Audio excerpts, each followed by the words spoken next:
welcome back to another episode of Fuzzy Freestyles 5, making bad Anita Sarkeesian jokes since the very first episode. Sorry, Anita. This week I've decided to put in my 2 cents about romance and the heterosexual courtship ritual. I'm going to talk about 5 things a dude could do to improve his chances of meeting that special lady. I apologize that my scope of this subject is as limited as Tomodachi Life, but I'm approaching this subject purely from my own experience. I'm not against alternative forms of romantic relationships, I just don't know, so I don't want to give an ignorant opinion on something I'm unfamiliar with, though I assume that they work very much the same way and that some of my advice can transcend the gender barrier. Having recently engaged the woman of my dreams, I want to share what worked for me. Number 5.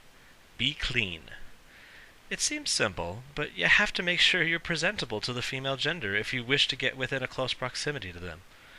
This isn't just for romantic relationships. This is for all human interaction. If you look like Pigpen from Peanuts, ain't nobody gonna touch you with a 10-foot pole. Number 4. Be confident. This can be kind of a tricky thing for people to grasp. It's easy to cross the line from confidence to arrogance. So be careful. Hold your head up high, but don't look down your nose. Number 3. Be calm.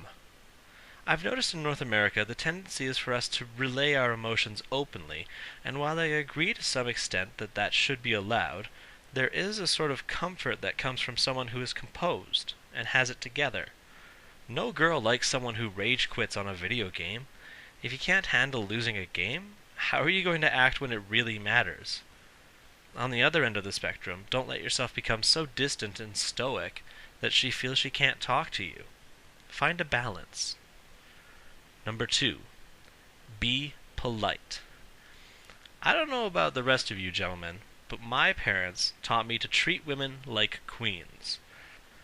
I understand that some women can find chivalry to be an oppressive sentiment, but if I want to hold a door open for a lady or pay for dinner, I have a right to do so, damn it. I'm not arguing feminine freedoms here. I just think a please and a thank you could go a long way in both human and romantic relationships.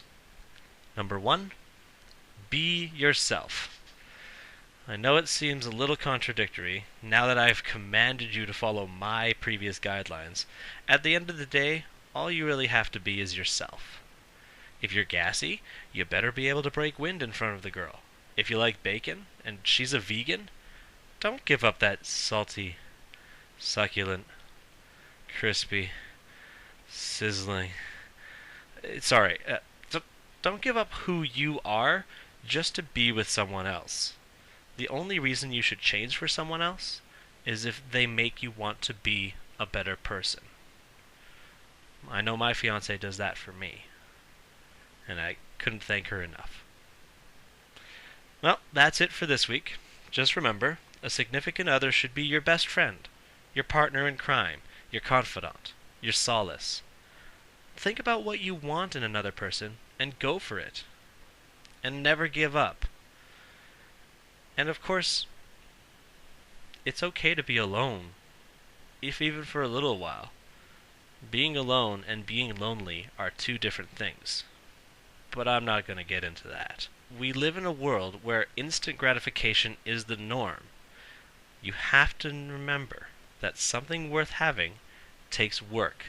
That's time, energy, and effort. These things don't just happen overnight.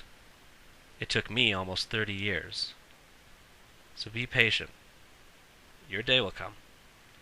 And remember, next time you get your picture taken, say Fuzzy Pickles.